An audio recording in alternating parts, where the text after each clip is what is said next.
এই যে এটা রাখা ছিল আমার ঝোলাতে।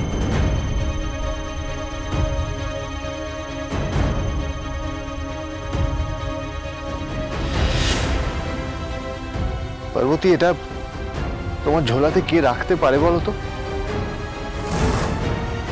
আমার না একজনের কথা মনে হচ্ছে।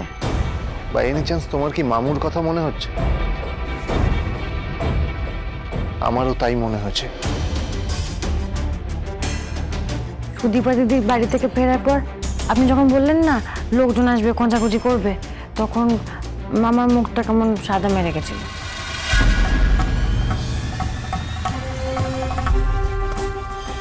Good observation. কিন্তু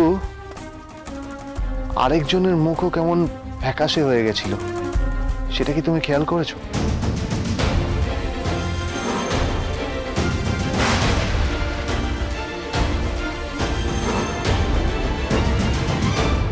কি হলো, তুমি কি কিছুই খেয়াল করোনি? খেয়াল করেছি, কিন্তু তার নাম আমি মুখে আনতে পারবো না। আমিও পারবো না, কিন্তু এটা যেই করে থাকুক না কেন তাকে আমাদের রেড হ্যান্ডেড ধরতে হবে। কি করতে হবে? রেড হ্যান্ডেড মানে হাতে নাতে ধরতে হবে। কি করে? সেটাই তো ভাবতে হবে।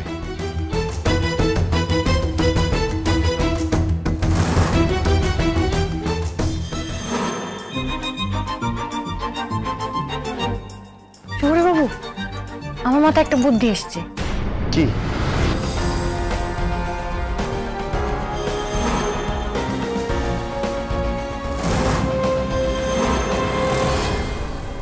আরে না রে দিদি ভাই, আমি আমার ঘর তন্ন তন্ন করে খুঁজে এলাম, কোথাও একটা ড্রাগসের ছিটে ফোটাও নেই। তোকে আমার ভরসাই নেই। হ্যাঁ হ্যাঁ, এখন বলছিস কোথাও ছিটে ফোটা নেই, তারপর যখন অফিসার রিসার্চ করতে আসবে দেখা যাবে তোর ঘর থেকেই সবকিছু বেরোচ্ছে। দিদি ভাই, আমার ঘর তো দূরের কথা, গোটা বাড়িতে খুঁজলেও কিচ্ছু পাবে না।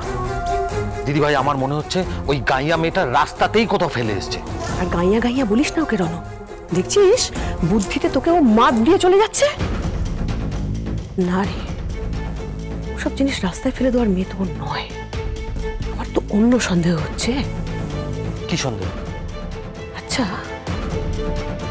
তোকে ফাঁসিয়ে দেওয়ার জন্য সবকিছু তোর আলমারিতে লুকিয়ে রাখেনি তো ভাই?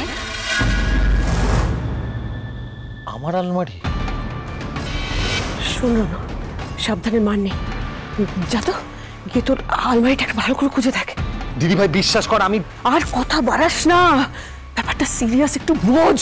যা যা না।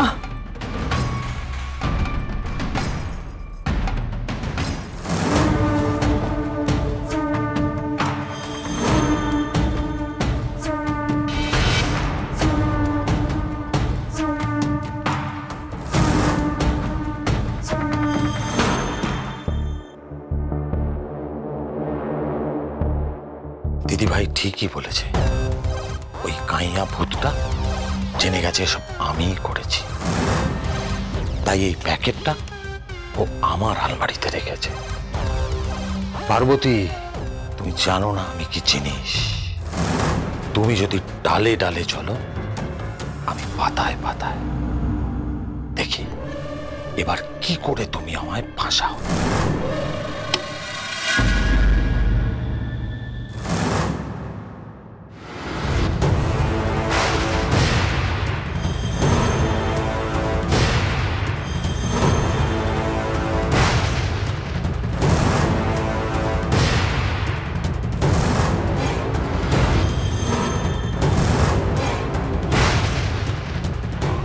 তোমরা? কি মামা, আমাকে আবার কিলটা মারতে গিয়ে নিজে কিলটা খেয়ে ফেললে তো? ছি ছি, সে মনিও। দেব, আমার কথাটা শোনো। আমার আর কিচ্ছু শোনার নেই, যা বলার তুমি থানায় গিয়ে বলবে। চলো। দেব দেব দেব, আমি তোমার মামু দেব, তুমি আমাকে থানায় নিয়ে যাবে? মামা, তুমি থানায় গিয়ে দেখাবে। চলো। দেব দেব, আমার কথাটা শোনো। দেব দেব, আমার কথাটা। রাতে তো চেঁচামেচি কিসের? দেখো দেখো দেখো, তোমরা সবাই দেখো, সরষের মধ্যে ভূত। হ্যাঁ, মামা ওই জিনিসগুলো আমার ঝোলার মধ্যে রেখে দিয়েছিল।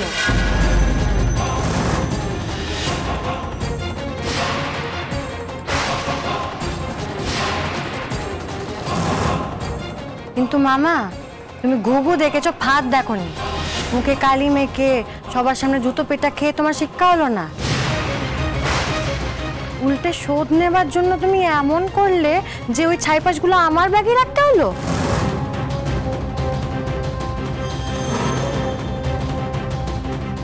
অর্ধনারীশ্বর হলো ভগবান, তোমার মতো শয়তানের মুখেই নাম মানায় না। এখন যাও, শহর বাবুর সাথে মামা বাড়ি যাও, হবে তোমার। পার্বতী, ওর উপরে চাকাচ্ছ কেন? ও তো কিছু ভুল বলেনি। রণ যেটা করেছে সেটা অন্যায়, সমাজের চোখে এবং আইনের চোখে ও অপরাধী। একদমই তাই, আর সেই জন্যই আমি মামুকে এখন থানায় নিয়ে যাব। এ কি, পুরো চালটাই যে পাল্টে গেল। এখন রণকে বাঁচাবো কি করে, সেটাই আগে ভাবতে হবে। আমি তো ভাবতেই পারছি না যে মামু এরকম করবে। ভাই ভাই, তোর কোনো ভুল হচ্ছে না তো? মামু এরকম একটা কাজ করতে পারে সেটা তো বিশ্বাসই করতে পারছি না। নাকি তোকে কেউ? মামুকে আমি রেড হ্যান্ডেড ধরেছি, সেখানে আমার ভুল কি করে হয়?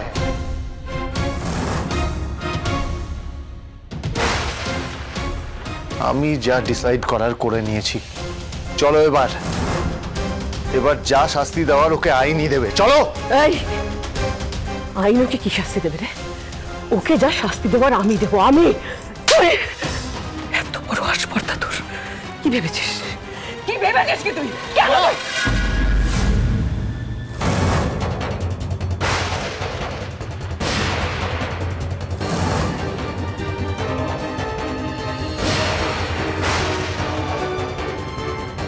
তুই আমাকে আটকাচ্ছিস?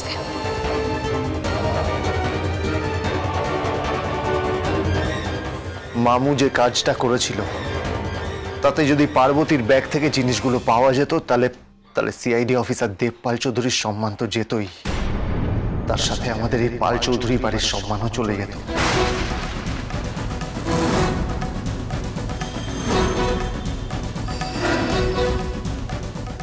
আমি জানি মা, ভাই বলে তুমি হয়তো অনেকটা বেশি এফেক্টেড, তাই ইমোশনাল হয়ে ঠিক ভুলের বিচারটা করতে ভুলে যাও।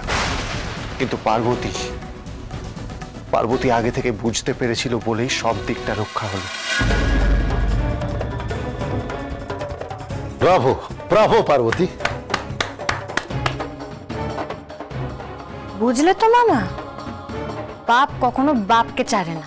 এবার যাও, থানায় গিয়ে তোমার পাপে প্রায়শ্চিত্ত করে এসো।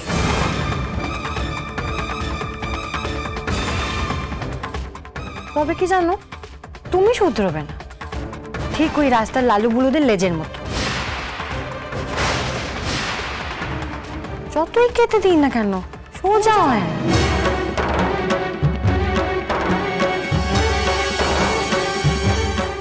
আর টাইম ওয়েস্ট করে লাভ নেই মামা, চলো। দেব, এবারের মতো আমাকে ছেড়ে দাও, প্লিজ ছেড়ে দাও। মাম্মার শরীরটা একদম ভালো নেই, মাম্মা জানতে পারলে আরো কেলেঙ্কারি হবে। দেব প্লিজ। তোমার মতো একটা কুলাঙ্গার ছেলের জন্য আজকে গ্র্যানির এই অবস্থা। আবার হেরে গেলাম পার্বতীর কাছে। চলো দেব, চলো দেব এবারটা ছেড়ে দাও, দেব এবারটা ক্ষমা করে দাও। দেব ওকে ক্ষমা করে দাও। দেব, কি করছো কি তুমি? দেব প্লিজ ওকে ছেড়ে দাও।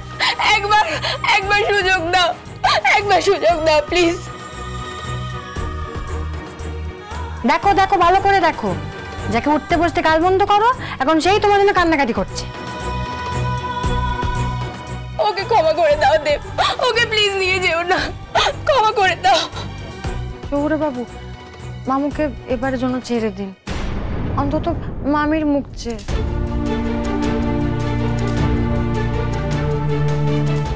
কিন্তু হ্যাঁ দেব, আমিও চাই অপরাধী শাস্তি পাক, কিন্তু এতে একটা নিরীহ মেয়ে আর একটা নিষ্পাপ শিশু। তাই বলছি কি, পার্বতী যা বলছে তুই তাই কর, এবারের মতন ওকে ছেড়ে দে।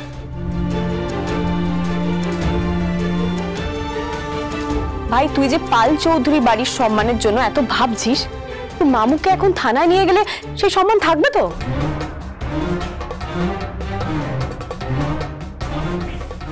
ঠিক আছে, ছেড়ে দিলাম। তোমরা সবাই বলছো বলে আজকে আমি ওকে ছেড়ে দিলাম, কিন্তু একটা কথা মাথায় রেখো মামু, এটা তোমার লাস্ট ওয়ার্নিং। এর পরেও যদি তুমি এরকম কোনো ভুল করো তাহলে তোমার কপালে অনেক দুঃখ আছে, কথাটা মাথায় রেখো। খুব সাবধান মামা, এটা আমার চটি পেটা না, পুলিশের ডান্ডা। একটা পিঠে পড়লে না ছাল চামড়া বেরিয়ে যাবে।